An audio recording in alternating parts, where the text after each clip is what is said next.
koltuk altından başlayarak bileğe kadar birleştirdim. Bu noktada kol lastiğini de göstermek istiyorum. Ben bunu dün böyle hazırlamıştım. Burada daraltma yaparak uzun bir lastik ördüm. Beyaz söğütürkada mesela, buradaki söğütürkada düz bir lastik ördüm. Çünkü kolumun boyu yeterli geldi. Bu kadar lastik örsem çok uzun olacaktı. Koltuk altından itibaren, buradan itibaren bileğe kadar lastikle beraber 43-44 santim yeterli geliyor. Siz kendiniz örüyorsanız tabii ki giyerek, ölçerek bileğinizin artık bu noktasına geldiğinde lastik örmeyi bitirebilirsiniz. Normalde ben başkalarına yaptığımda da 43-44 santim yeterli geliyor. Ben burada düz bir lastik örsem bu kadar bir lastiğim olacak. Düz kısmı bu kadar bir lastik olacak. Uzun olacak. Onu istemiyorum. O yüzden böyle daraltmayla bir lastik oluşturacağım. Buradaki gibi nasıl yapacağız onu da anlatırım size. Belki motifiniz büyüktür, aynı buradaki gibi daraltmayla lastik yapamazsınız. O yüzden onu da nasıl yapıyoruz anlatacağım. Öncelikle kol lastiği de yapsam, bedene lastikle geçsem, bu kısımlardan lastik geçeceğiz sonra. Benim düzgün bir zemine ihtiyacım var. O yüzden ilk sıramız trabzan sırasından oluşuyor. İkili trabzandan oluşuyor. Lastikten önce bir sıra ikili trabzan örüyoruz ki buraları, tüm yüzeyleri eşitleyebilelim. Gördüğünüz gibi birleştirme noktaları var. Onları eşitleyebilelim. Kol lastiğini 2,5 milim tığ ile ördüm. Normalde motifleri ve birleştirmeyi 2,75 ile yapmıştım. Lastik kısmını 2,5 milimle örüyorum. Lastiğe başlamadan önce bir sıra ikili trabzan örmemiz gerekiyor. 1, 2, 3 zincir çektim trabzan sırası için. Burada altıgen hırkada da anlatmıştım. Örgü süveterde de anlatmıştım. Deri mod çantayı yaparken de anlatmıştım. Benim buradaki 2 tane boşluğum var, zincirlerden oluşan, görüyorsunuz. Burada normal örmüşümdür. Bir tane trabzanla geçerim. Burada o an dikkatim dağılmıştır. Televizyona bakmışımdır. Çocuk soru sormuştur. O an ona cevap vermişimdir. Burayı biraz geniş yapmışımdır. Buraya 2 tane sığdırabilirim. Sizin elinizin sıklığına, gevşekliğine göre örme şeklimiz değişiyor. O yüzden trabzan sayılarımız da değişebilir. Birebir yapmak zorunda değilsiniz. Önemli olan çok sıkı olmasın. Arada boşlukta olmasın. Şimdi ben mesela boşluğa geldim, ördüm diyelim. Arada böyle bir boşluk oldu. Ben boşluğu istemiyorum. O yüzden boşluktan önceki yerden girdim. Buradan bir ikili trabzan çıkardım. Sonrasında boşluğa geldim. Bir tane ikili trabzan yaptım. Sonra sırasıyla artık trabzan üzerine trabzan yaparak devam ediyorum.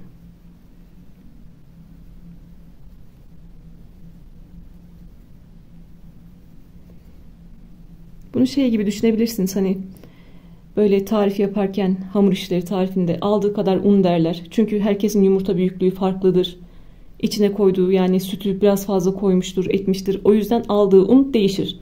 O yüzden burada da elimizin sıkılığı, gevşekliği değiştiği için yeteri kadar trabzan yapıyoruz. Gördüğünüz gibi ne arada bir boşluk var ne de herhangi bir sıklık var. Bir tane trabzan sığacak yere de 2 tane trabzan yapmıyoruz. Trabzan üzerine trabzan yaparak birleşim yerine kadar geliyorum.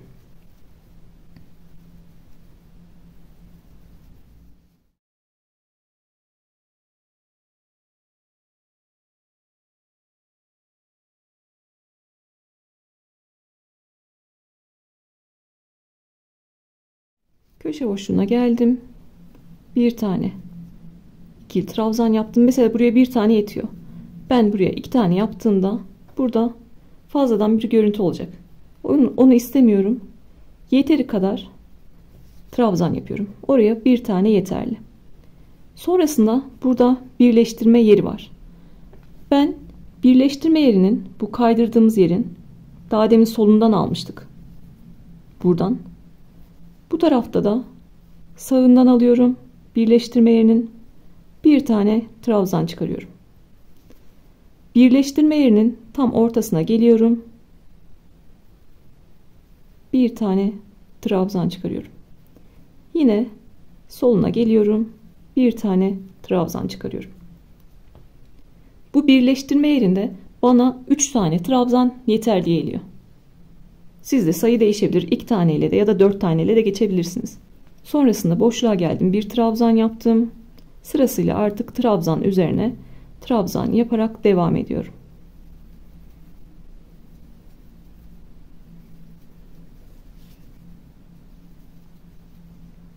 Sadece ikili trabzanlarla ördüğümüz için trabzan diyorum sadece. Diğer sayılarla karışmasın diye.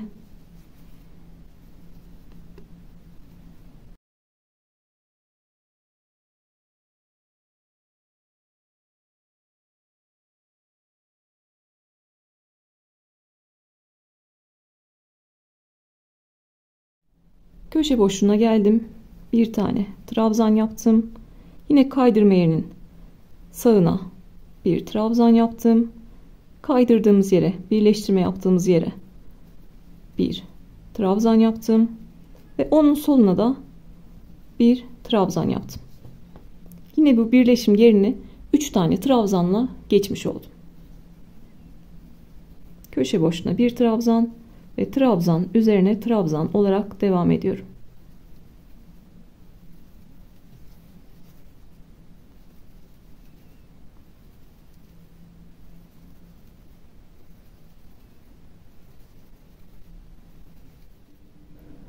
Sıra sonunda köşe boşluğuna bir tane ikili trabzan yaptım. Başta 3 zincir çekmiştik. 3. zincirin içine kaydırıyorum ipimi. Artık trabzan sıram bitti. Bu noktada düz örmek istiyorsanız trabzanları bir önden bir arkadan alıyorsunuz. Daraltma yapmıyorsunuz. Bir önden bir arkadan alıyorsunuz. Bütün sıralar boyunca bir önden bir arkadan alarak düz ilerleyebilirsiniz. Ama biz burada daraltma yapacağız. Lastik için 3 tane zincir çekiyorum. Trabzanları önden ve arkadan alacağız. Önden almak demek trabzan tığın önünde kalacak demek. Arkadan alıyoruz demek trabzan tığın arkasında kalıyor demek. Normalde düz bir şekilde devam etsem trabzanları böyle bir önünden bir arkasından alacaktım. Düz örmek isteyenler böyle bir önünden bir arkasından alacak. Ama biz de daraltma yapmak istiyoruz. 3 zincirle başladım. Tığın başına doladım. Trabzanın arka tarafından girdim. Ve 2 tane trabzan alıyorum. Bu benim önden aldığım trabzanlarım. Yani trabzanlarım tığın üzerinde kaldı. Önünde kaldı. Tığın başına doladım. İkisini birlikte örerek bir tane ikili trabzan aldım. Lastik kısmında ikili trabzanlarla örüyoruz. Önden 2 tane aldım. Şimdi arkadan 2 tane alacağım. Arkadan almak ne demekti? Trabzan tığın arkasında kalacak. Arkadan girdim. 2 tane trabzanım tığımın arkasında kaldı. İkili trabzanımı örüyorum. Önden 2 tane aldım. Arkadan 2 tane alıyorum. Daraltma yapmak istediğimiz için ikişer alıyoruz. Önden 2 tane aldım. Arkadan 2 tane alıyorum. Önden aldım 2 tane. Arkadan 2 tane aldım. Önden 2 tane aldım. Arkadan 2 tane aldım. 2 tane trabzan tığımın arkasına kaldı. Önden almak demek trabzanlar tığın önünde kalacak demek. Arkadan aldım demek trabzan tığın arkasına kaldı demek. Bu şekilde sıra sonuna kadar 2 tane önden 2 tane arkadan trabzan alarak devam ediyoruz. Lastik kısmımızda değişen bir şey yok. İkili trabzanlarla örmeye devam ediyoruz.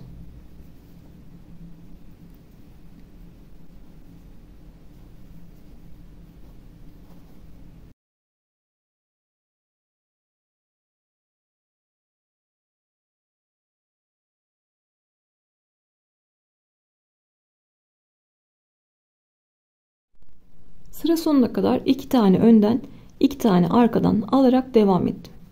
En son 2 tane önden aldım. Sıra sonunda 3 tane zincirim vardı. Zincirin tepesine geldim ve kaydırdım.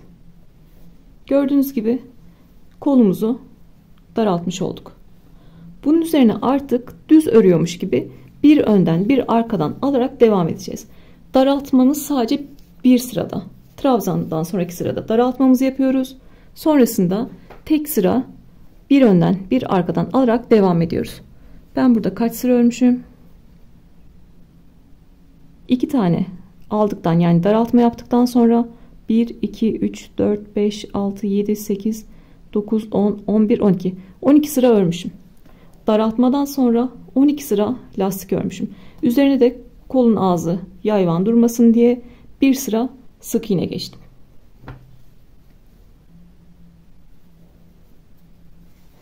Yine 1, 2, 3 zincir çekiyorum bir üst sıra için. Bu benim arka lastiğim olacak. Bir önden bir arkadan alacağız artık. Bir tane önden aldım. Bir tane arkadan alıyorum. Kaç sıra örersek örelim artık bir önden bir arkadan alacağız. Zaten buradaki 2 trabzanı biz burada teke düşürmüştük. Artık bir önden bir arkadan alıyoruz. Burayı yeni başlayanlar için yavaş anlatıyorum. Bilenler hızlandırarak izleyebilirler. Bir önden bir arkadan alıyorum. Zaten önden aldığımız trabzan önde duruyor. Arkadan aldığımız trabzan arkada duruyor. Önden trabzanımı aldım. Arkada görünen trabzanı arkadan aldım. Önde görüneni önden alıyorum. Bundan sonraki işimiz daha kolay. Önde görünen trabzanı önden, arkada görünen trabzanı arkadan alıyorum. Sıra sonuna kadar bir önden bir arkadan alarak devam ediyorum.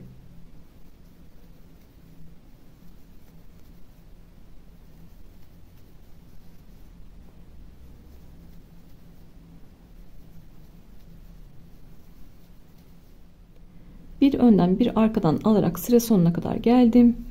Yine 3 tane zincir çekmiştik. Üçüncünün içine kaydırıyorum. Yine 3 tane zincir çekiyorum. Ve yine önde görüneni önden, arkada görüneni arkadan alıyorum.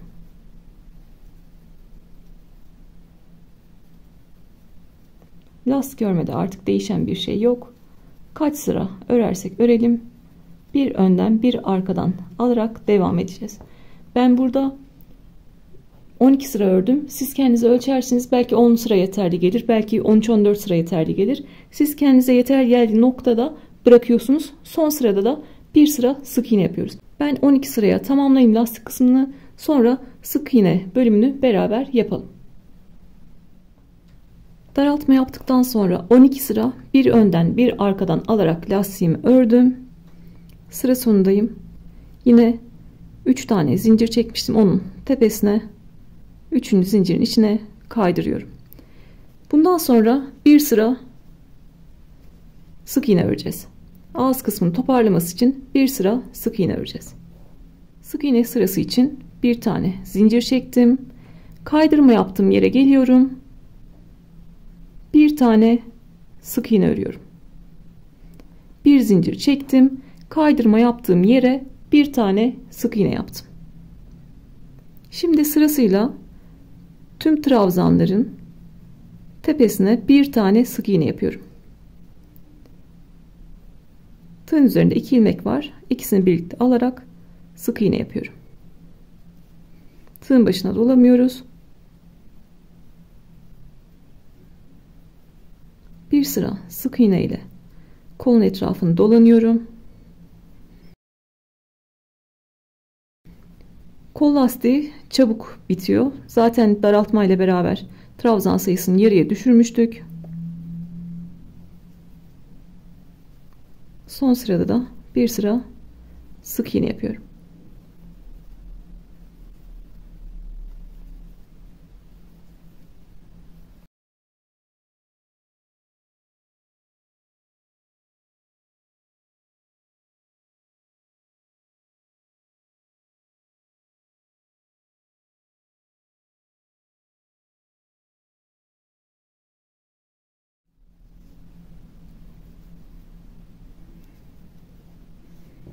Son trabzanın tepesine de bir tane sık iğne yaptım. İpimi yeteri kadar uzattım ve ipimi kesiyorum. Burada yine düzgün bir bitiş yapacağız. Burada zincirle bitsem kötü bir görüntü olacaktı.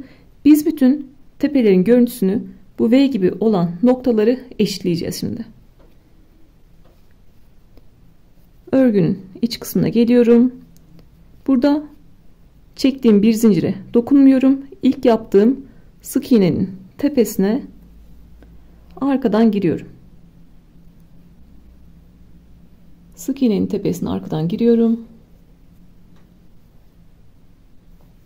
Net görünüyor mu diye kontrol ediyorum böyle.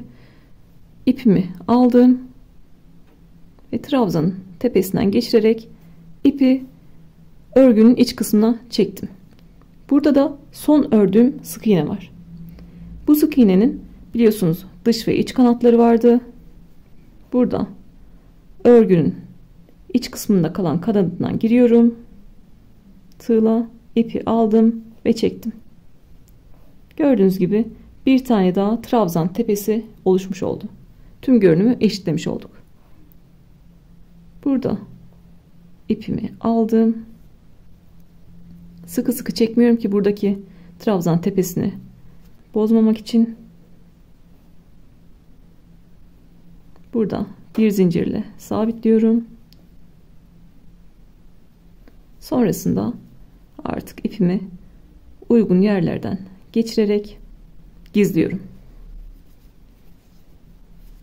Gördüğünüz gibi tüm trabzan tepeleri eşit olmuş oldu. İki tane kolumuzu da böylece bitirdik daraltma yaparak.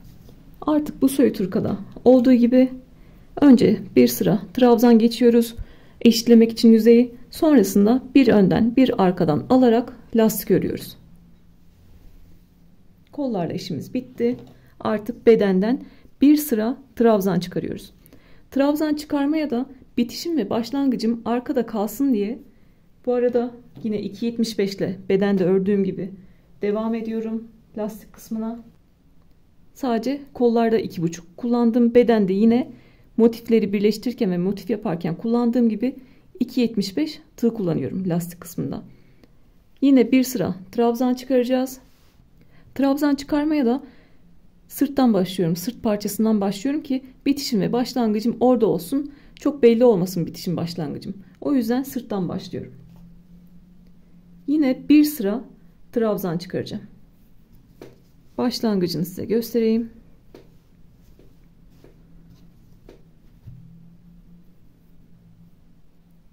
Sırtta herhangi bir yerden başlayabilirsiniz. Öncelikle ilmek oluşturdum. Tabii ki yine düz yüzünden yapıyoruz. Herhangi bir yerden sırttan başlıyorum. İkili trabzan yaparak başlıyorum.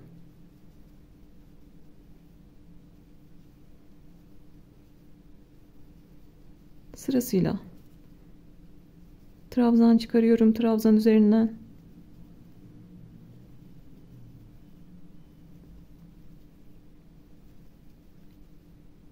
Yine trabzan örme ve lastik kısmını ikili trabzanlarla yapacağız.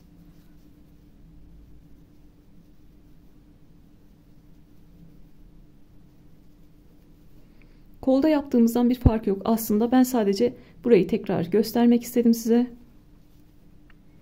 Boşluğa geldim. Bir tane trabzan yaptım.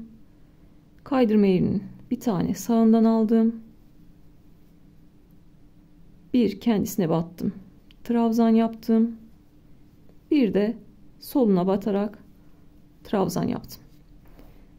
Bu bölgeyi 3 tane trabzanla geçmiş oldum kolda yaptığım gibi. Yine tekrar köşe boşuna bir tane trabzan yapıyorum. Çok büyük yaptıysam burayı, elimin ayarı kaçtıysa 2 tane de yapabilirim. Trabzan üzerine trabzan yaparak devam ediyorum. Arkadan başladım trabzan örmeye.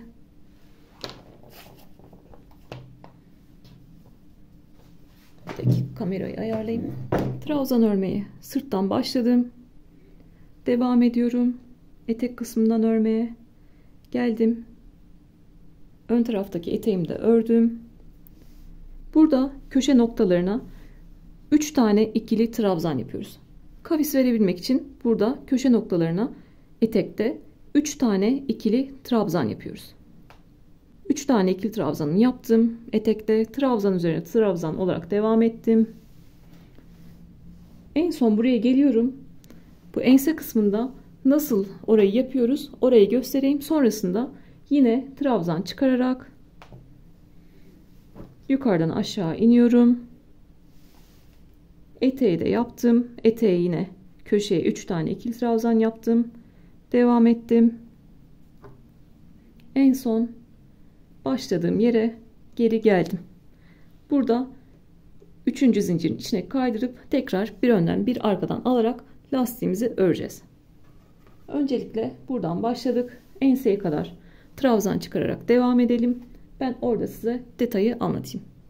Manken üzerinde de göstermek istiyorum trabzan çıkarmadan. Gördüğünüz gibi yüzeyler eşit değil. Trabzan sırasıyla tüm yüzeyleri eşitleyeceğiz. Arkadan başlamıştım trabzan çıkarmaya. Devam ettim. Eteğin köşesine geldim. Buraya 3 tane ikili trabzan yaptım. Yine yukarı doğru trabzan çıkararak devam ettim. Ve ense kısmına geldim. En son bu motifte de köşeye kadar geldim. Son trabzanı yaptım.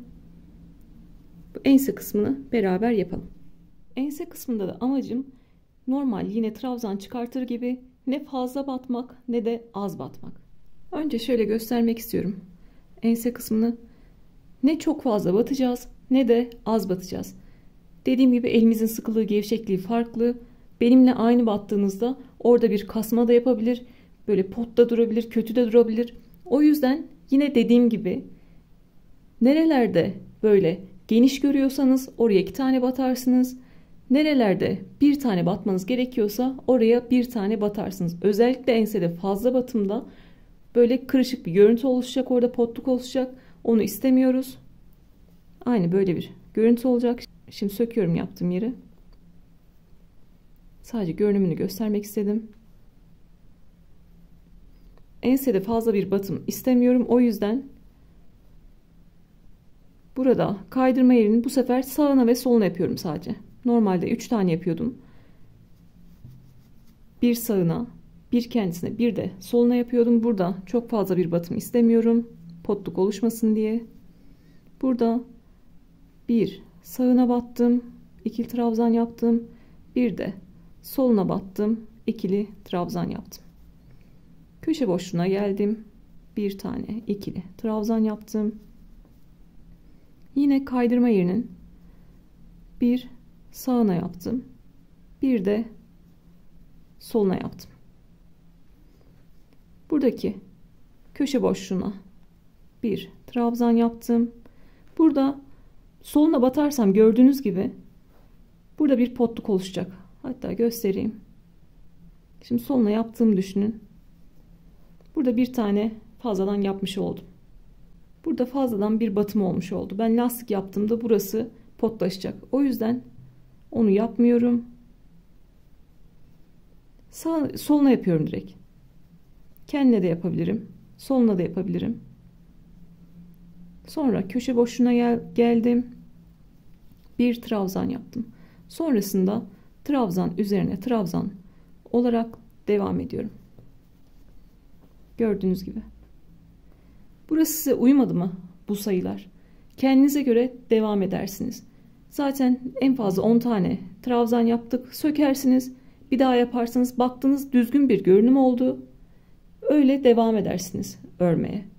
Hoşunuza mı gitmedi? Bir yerde potluk mu görünüyor? Ya da çok fazla bir açıklık mı var? Demek ki buraya bir tane daha batmanız gerekiyor. Bir yerde çok fazla batım mı olmuş? Mesela şunu sökersiniz, 2 tane yaparsınız buraya. Onun gibi. Mesela dün size kışın anlatabilmem için bir tane eldiven çalıştım. Şu sırayı kaç kere yaptığımı hatırlamıyorum yani. Bir türlü kare formunu veremedim. Belki 10. 15. seferde söküp kare formunu elde etmiş oldum. Onun gibi zaten burası da az. Sökersiniz, tekrar yaparsınız, baktınız oldu, gözünüze hoş göründü. Sonrasında trabzan üzerine trabzan olarak devam edersiniz. Burada birebir sayı vermek çok da doğru değil.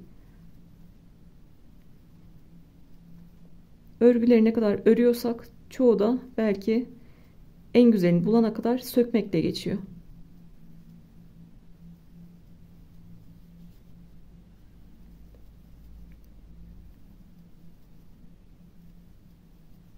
Trabzan üzerine trabzan örerek devam ediyorum.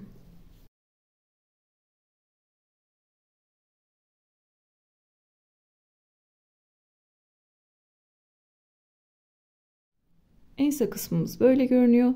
Şimdi arkadaki trabzan örmeye başladığım yere kadar trabzan çıkararak devam ediyorum.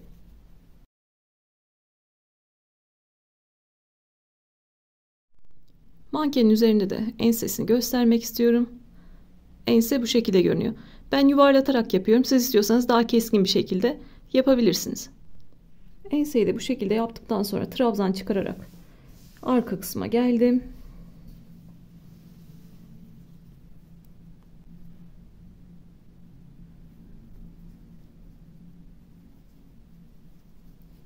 Sıra sonunda yine 3. zincirin içine kaydırıyorum. İpi de şöyle araya alayım. Yine lastik örmeye başlıyoruz. Kolda olduğu gibi. Bu sefer bir önden bir arkadan alıyoruz. Çünkü daraltma yapmayacağız. Tığın başına doladım. Bu 3 zinciri arka lastik olarak kabul ediyorum. Tığın başına doladım. Bir sonraki trabzanı önden alıyorum. Bir sonraki trabzanı arkadan alıyorum. Bir önden bir arkadan alarak lastiğimi örüyorum. Artık bu noktadan sonra sadece bir önden bir arkadan alarak lastik öreceğiz. Kaç sıra örmek istiyorsanız enseyi de çok daraltmadan lastik kısmını örüyorsunuz.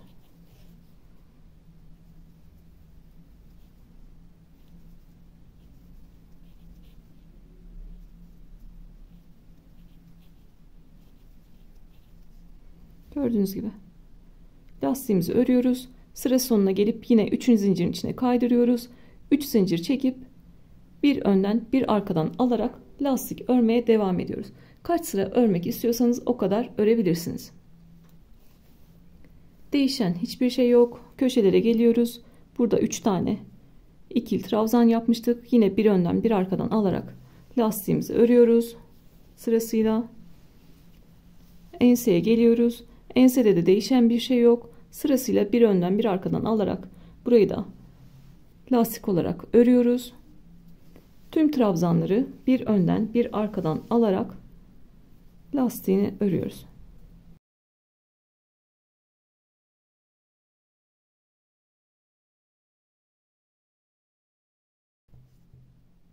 Gördüğünüz gibi ben artık lastik sıramı tamamlayacağım. Hırkamı bitireceğim.